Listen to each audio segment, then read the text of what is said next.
Welcome to the Real Sports Podcast. I'm your host, Max Gershberg. Over the years, Real Sports has reported on a wide range of issues affecting college athletes and the multi-billion-dollar NCAA system in which they operate.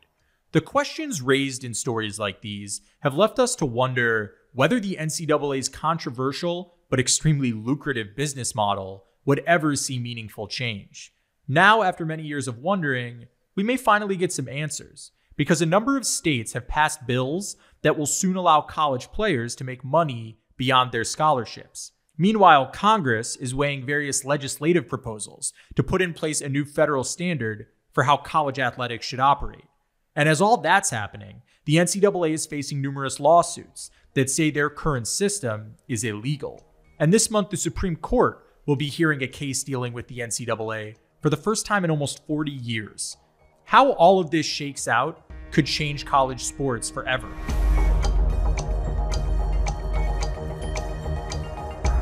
And to talk about it, we're joined today by Senator from New Jersey, Cory Booker.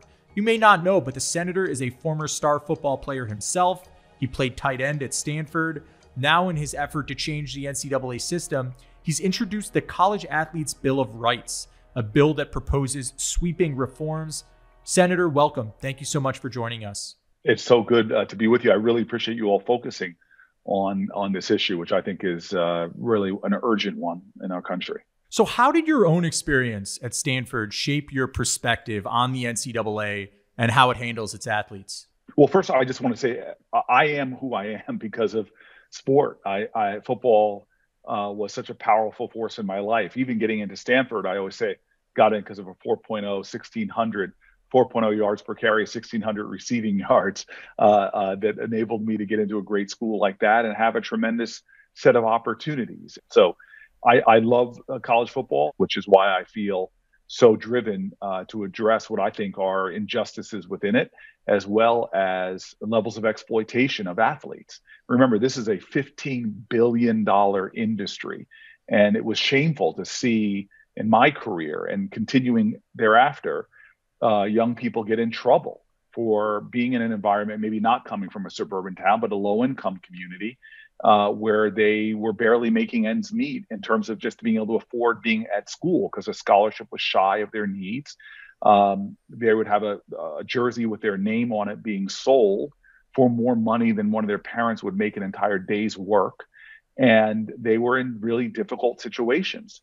And then I watched people, in fact, when I was being recruited by a very well-known coach, I remember that he jumped schools during the time I was being recruited. I thought to myself, well, wow, if he had recruited me to that school and then left right away, could I have just transferred? No, because they have restraints on that. So I could go through, lots of things that just struck me even when I was playing as an injustice. And this institution called the NCAA that should be for the health, safety, and betterment of young people feeds off of them. And doesn't do what it should be doing. So I want to see the NCAA put young people first and not just profit over people. And as you know, Senator, their system that is in place has been pretty resilient, right? It's been slow to change. In fact, for pretty much the entirety of our show's history, Real Sports has been reporting on much of this. Correspondent Bernard Goldberg, in particular, has done a number of stories that explore questionable aspects of the NCAA. On today's episode, Senator Booker and I will discuss these various issues, but we'll also play portions of some of those old Real Sports reports, and you'll hear from people who have challenged the college sports model over the years. People like Ed O'Bannon. He's the former basketball player we first met on Real Sports 10 years ago. O'Bannon had grown frustrated because in his mind, the NCAA was preventing college athletes from profiting off of their own name, their own individual brand. And he decided to do something about it. Take a listen. O'Bannon is a laid-back guy, known around here as Easy Ed. So at first he had to smile when one day in 2009, he saw his friend's kids playing this video game, licensed by the NCAA, featuring a computer version of his 1995 UCLA Bruins. There I was, there my teammates were, and it was initially really cool to see. But your friend says what? He's like, what's crazy is you didn't get paid from this. But someone's getting paid. The business of selling the images of college athletes for video games, DVDs, and more is bigger than you might think. Tens, hundreds of millions of dollars. No. Billions. No. Yeah, billions. $4 billion a year. It's a lot of money. And how much of that did you get for being on the video game? None whatsoever. Zero. And I just thought, look, I'm a grown man. And if you want to use my likeness, you need to ask me. Well, not really. Turns out that before any kid suits up to play college ball, he must sign a legal release which grants the NCAA the rights to his image. O'Bannon says he didn't know what he was doing, that he never had a lawyer or even a parent look at anything. You signed away your rights. Mm-hmm. As a 17-year-old kid. It sounds like you're saying that the grown-ups at the NCAA were taking advantage of a bunch of 17 and 18-year-old kids. Yes, that's exactly what I'm saying. Easy Ed O'Bannon lost his patience and turned the whole thing into a federal case. Literally. He filed a lawsuit against the NCAA, saying in effect that if they can make money off of him, then he should get paid too. The NCAA tried to have the case thrown out but failed. And now, 24 other former college athletes have joined O'Bannon's crusade.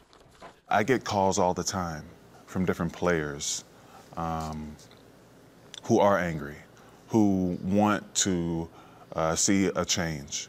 What do they say to you? Great job, congratulations, you're doing something that we've always wanted to do. And they are excited that someone is finally speaking up. We're back with Senator Cory Booker. Senator, I have to ask you, did you play those old video games? I definitely did. Guilty as charged. And it was unconscionable that you literally could find your number and your likeness, and you're not getting anything for it. And not the name. Not the name. Number 15. Yes. And you talk to athletes, former athletes now, who would sometimes watch their jersey continue to be sold with their name on it after they had left, and they were getting none of that revenue. It's just, to me, outrageous.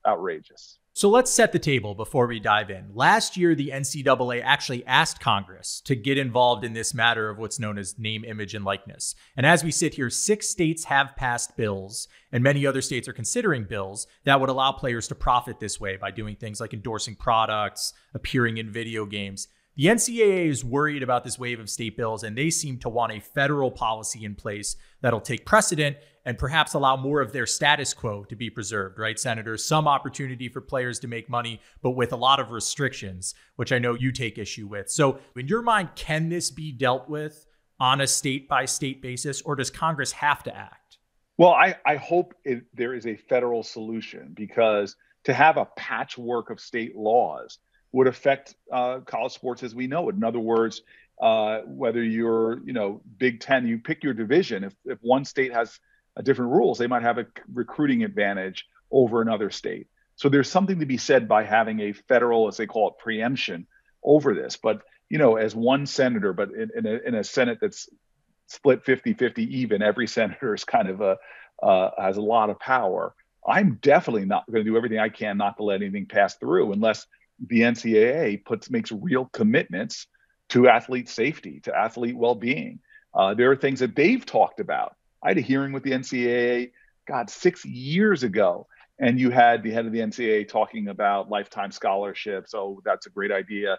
Talking about transfer rules and more, but they've done nothing about it. And so this institution, I'm deeply skeptical of their ability to change. And if they are going to come to us and want what amounts to antitrust exemption, I'm going to make sure that we get everything we can for college athletes off the table in any legislation on the federal level.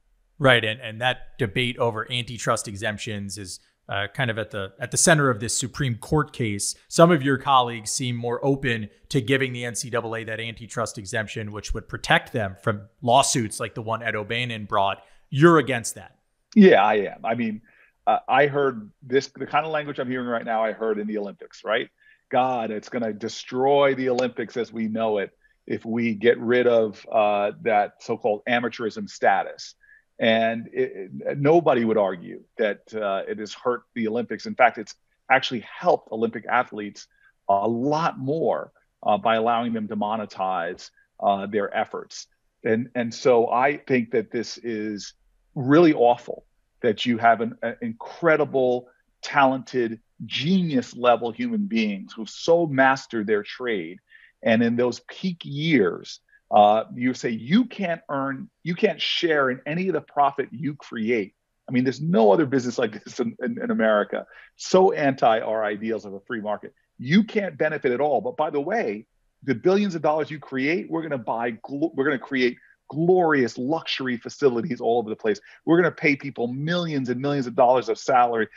Everybody else is going to get rich, but you just go out there, sweat, bleed, bruise, break for the purity of the standards we're really holding to. And there's a lot of aspects of this that just don't sit well with me. You mentioned recruiting earlier, and we know how cutthroat college athletics can be. Some have suggested that schools are going to weaponize name, image, and likeness opportunities as recruiting tools. They, as universities, will meddle in these arrangements. You'll have bidding wars with agents involved, boosters involved. You okay with that? Look, I think we need to have reasonable controls to make sure that the boosters and others, that we protect against that. And by the way, I remember being recruited. I was a high school All-American on the same USA Today All-American team as Emmitt Smith. I was the most overrated high school football player in the history of the United States of America. And let me tell you, in those recruiting wars, the things I witnessed back in those days, so the NCAA has always had to find ways to control for some of these problems. We can find a way to minimize some of the things that people are worried about. So you know firsthand that that's a dirty underbelly. That's a dirty world, the world of recruiting. And you're confident that even as you open up the monetary opportunities, it can be regulated. We are, we are still seeing recruiting scandals today. We know we are still having problems today. So my point is, in fact, I think we can do a better job today. And that adding in this new variable into that recruiting equation is something we can control for if we're committed to that. But the first commitment here, which we are violating with NCAA sports right now, has got to be to the well-being of the athlete. And that seems to keep falling aside. What are you trying to protect in your COVID policies? Oh, so students aren't safe enough to go to school, but send the athletes to the field. What are we trying to protect in our educational policies? This is an educational institution, but only 55% of your Black athletes in the revenue generating sports are getting the degree. What are you trying to protect? I can keep going through things that are showing the lie of all of this. Let's get college sports back focused really on the well-being, the safety, the education, the health of college athletes, and stop making about what it really seems to be about right now, which is the money. Well, your bill goes further than just opening the door for athletes to make money off of their image and likeness. You also propose that they share in university profits. And back in 2011 on Real Sports, we considered what those dollars and cents might look like if college athletes got the same 57% of revenue that NBA and NFL players were making. Here's Bernard Goldberg discussing just that with former Stanford athletic director Ted Leland. Texas football, which made nearly $94 million in revenues in 2009, the last year we have numbers for this, all 85 football players, would have made $630,000. In basketball, Duke made $27 million in 2009. They only have 12 players on the team. Each player would have made $1,260,000. If those kids are watching this story, I can imagine what they're thinking right now. Absolutely. These kids have economic value. They do. And we have a system that doesn't allow them to benefit from that. When I was at Stanford and we negotiated a lucrative Nike contract, I had this conversation with one of our basketball players. Wait a minute, the story is I wear the swoosh and the coach makes $300,000. Is that the system we're in, Dr. Leland? And I said, yeah, that's the system you're in. Tyrone Prothro knew the deal when he signed up.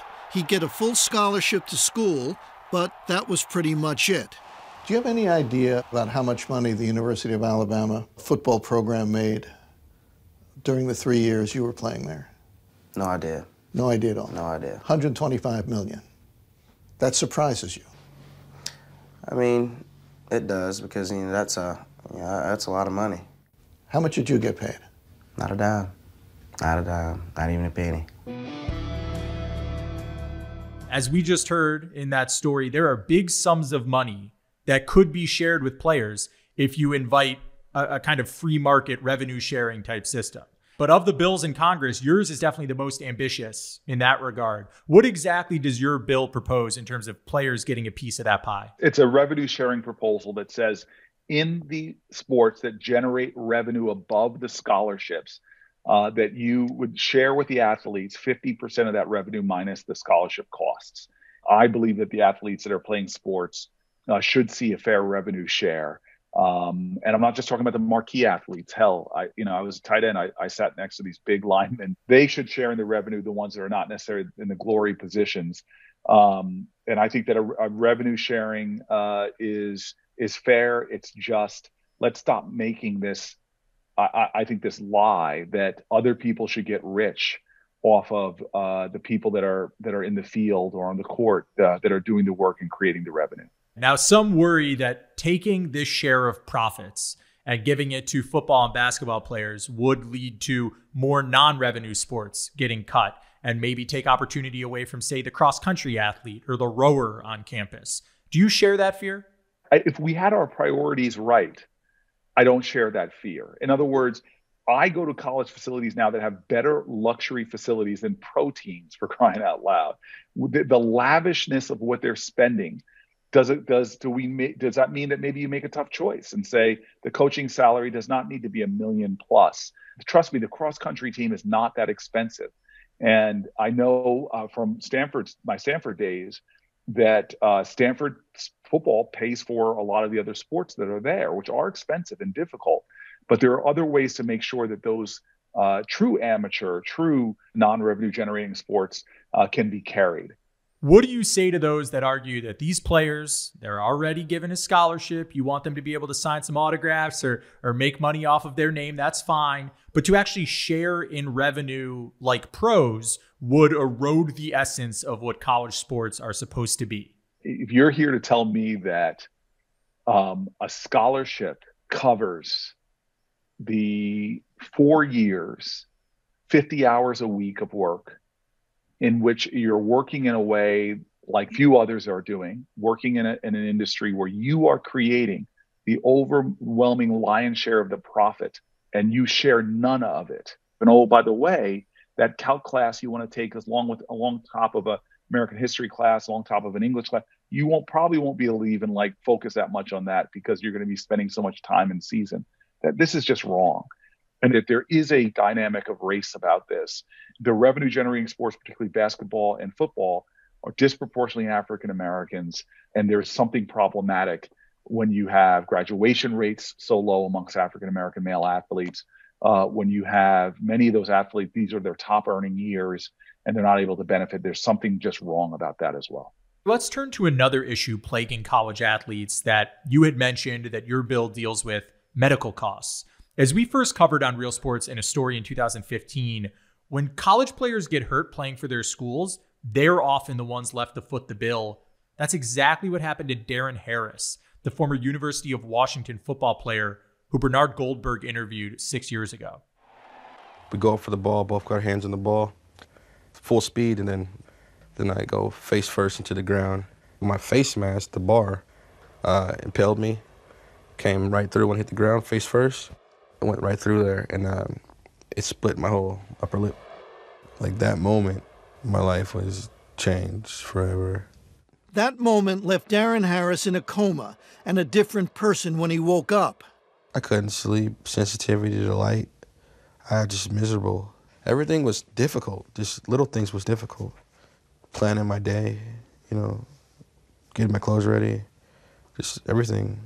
When you returned to school, is it true that you were classified, in effect, as a disabled person, that you had a learning disability?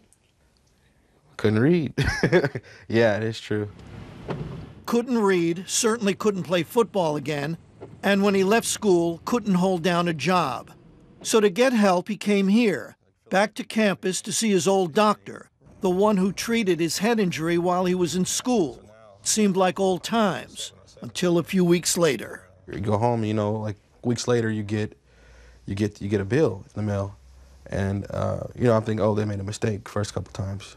So I just thought because of my injury, I'd be taken care of. So let me make sure I understand this. You got hurt playing football at the University of Washington. Yeah. And then you went back after you left the school to the team doctor because of the problems you were having as a result of that injury. Right. And now I had to pay. Harris learned a hard lesson that day, a lesson many NCAA student athletes have been surprised to learn. Once you're done with college, college is typically done with you. You're not only stuck with the injuries you sustained, you're also stuck with the medical bills. The NCAA says it's always looking out for its student athletes, which is why they consider them student athletes to begin with, to protect them by keeping them as amateurs and not as paid employees who could be exploited by an overly aggressive athletic program. But it turns out that not being an employee is perhaps the very thing that puts student athletes at risk, because it deprives them of a benefit that virtually every worker in all 50 United States is guaranteed by law: workers' compensation insurance, which pays for all medical care if they get hurt on the job. You're on your job, you get hurt, and you have medical bills totaling $50,000. Who pays for that? The workers' comp insurance would pay for 100% of all your medical bills. Co-pays?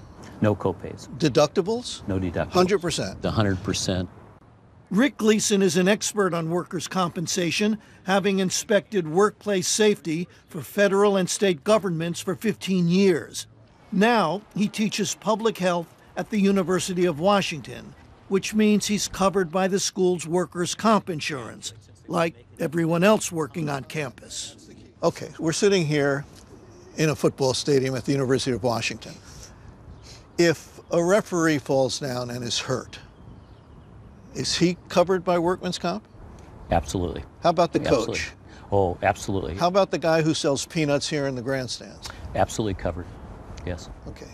So everybody is covered except the people doing the most work and the highest risk of injury, which is the student athletes, are not covered. And we're back with Senator Cory Booker. Senator, did you experience this at Stanford, seeing teammates suffer injuries that they then had to deal with later in life on their own dime? Yeah, I mean, football is a brutal sport on the body. Some people have done so much wear and tear on their knees. By the time they're in their 40s, they're having serious problems and need medical intervention. So do I know folks that have had to go out of pocket or for expenses related to injuries they incurred by service to their university and sport and college? Yeah, absolutely. And some of the stories are really sad, are really tragic, as we just heard. Your bill also calls for more robust health and safety standards to be implemented across the board. I'm curious, what will that entail, and where in your mind has the NCAA most missed the mark in this area? I don't know if there's a guy who played football who doesn't know that moment when somebody's taking a headshot, game is on the line, and the right medical thing to do is to sit that athlete down. But that athlete wants to go back in, coach wants them to go back in, millions of fans around the country wanted to go back in. If that coach actually knows that their job will be on the line if they put somebody out there in danger and knowingly endangering their health, or that their salary will be on the line if they knowingly endanger an athlete, maybe then we'll see some change. But I've been around long enough to know that a key part of accountability is consequences for failure to meet standards. If you don't have that, I think you're fooling yourself to say that athlete safety will be put first. I am a guy who watched in my career athletes' well-being put at severe risk for the sake of winning a game, and that's wrong. Your bill also calls for medical trainers to operate separate from athletic departments, which isn't the case now. I take that to mean you think athletic directors, coaches, they're going to abuse that influence over doctors if they're given the opportunity? I'm telling you, it is human nature We have to have medical professionals that can make a call and know that the coach isn't going to fire them the next day for making the wrong call. And we should really be serious, step up as a culture and just say, this is not a gladiator pit. This is about protecting young people. And we're serious. And we're so serious about it that if a medical professional is out there, they have the full autonomy and independence to protect a young person. Right. Of course, many raise the question that once you open this can of worms and college players are getting compensated like employees, they're getting medical care like employees, how can they still be students? Mark Emmert and the NCAA have insisted that any changes to their system still preserve the academic mission. But as you're about to hear in this next clip from another Bernard Goldberg report in 2014, the model that's currently in place hasn't always been working. At the University of North Carolina, learning specialist Mary Willingham was baffled by what she was seeing from the athletes arriving at one of America's most prestigious schools. They're coming in with reading levels of 4th, 5th, 6th grade. There's even some who are reading below a 4th grade level. You're saying that some kids were admitted to the University of North Carolina, one of the best public colleges in America, with a 4th grade or even in some cases lower than a 4th grade reading level? That's correct. Makes it pretty hard to go to college, doesn't it? You would think. And for many years, the NCAA had a rule to help ensure incoming athletes could handle college work, requiring them to score a certain level on standardized tests like the SAT or the ACT. But in 2003, that rule was revoked. Colleges could now put athletes on the football field or basketball court no matter how they did on the tests. And soon the term college education began to take on a whole new meaning. I worked with letters and sounds with some basketball players and some football players. Give me a demonstration, letters and sounds. So I start to just show you cards, like a deck of cards, and I hold up C and I say to you, Bernie, what is this letter? And you say, C. And I say, what sounds does the letter C make? And you say, either ka or sa. And let's move on. But the kid's in college. One particular player said to me, please teach me to read well enough, Mary, so that I can read about myself online. Teaching phonics to college students may sound absurd, but at UNC and many other big-time sports schools, it was suddenly very important business because the NCAA's new policy that eliminated minimum SAT and ACT scores for athletes came with a catch. Roughly half the athletes on each team would have to graduate or the schools wouldn't be allowed to compete in the postseason and would lose out on millions. That's one of the reasons, Mary Willingham says, big-time athletes at UNC were funneled into custom-made, no-show classes they couldn't possibly fail. They would just have to turn in a paper at the end of the semester. There was no class. When you say no class, you mean no class? No class. They didn't ever go to class? They never went to class. So they never took a test? They never took a test.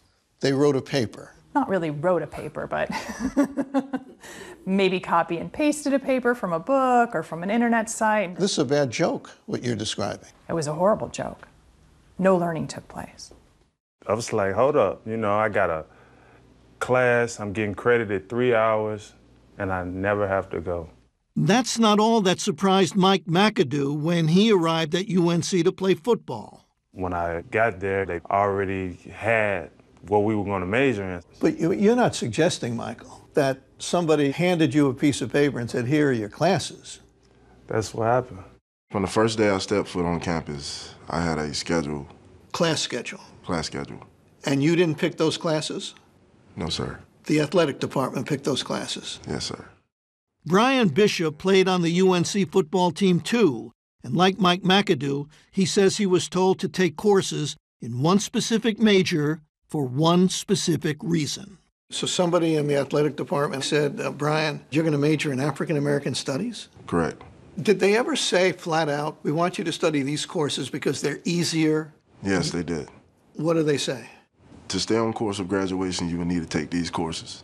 We spoke to some kids who said they were shuttled into, in many cases, African American studies. Right. Is that true? Yes, it was a total scam. So to clarify, you aren't proposing that football and basketball players serve effectively as minor league athletes and do away entirely with their academics. You still want them to be students. I think I would love for them to be students. It is an enriching part of your experience to be a student. And again, this is why I'm so in love with Stanford. I love the fact that when I would go into the field house, they would have the GPAs of all of us ranked up there, the top athletes. Like that was something they wanted us to strive for. I think that this is a good thing, but we should do it with an understanding that it may take more than 4 years to finish your degree, and you should have a long-term option to be able to come back and get your degree. Well, you also paint somewhat of a rosy picture of that academic mission. I mean, as we just heard about in that story, even at somewhere like UNC Chapel Hill, a great academic institution, yes, there are abuses afoot. So once you open the door to athletes signing endorsement deals, signing with agents, doesn't that dispense with any notion that these are normal students and serve to make worse the problems we just heard about? Not if you relieve the pressure for this athlete to have to finish their degree on time. In other words, for me, I really believe that we should acknowledge what is right, is that that most athletes are doing full-time jobs and make allowances for that reality.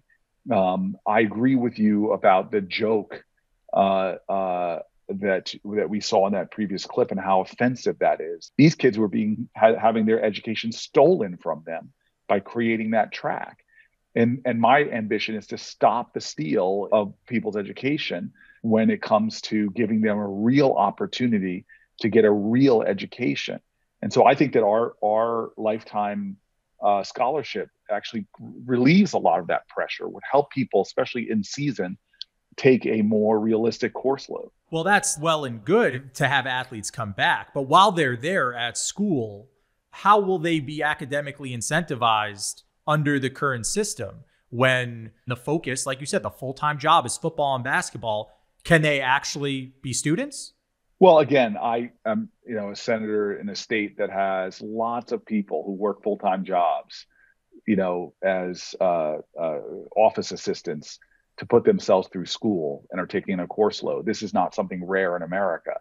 And I think that it is good to have athletes who are also taking classes. I think it benefits them. And from the guys I know that have gone pro to people who are graduated with their degree and have the college experience, it can be a experience, and most often it is, in which athletes like myself really benefit from doing both.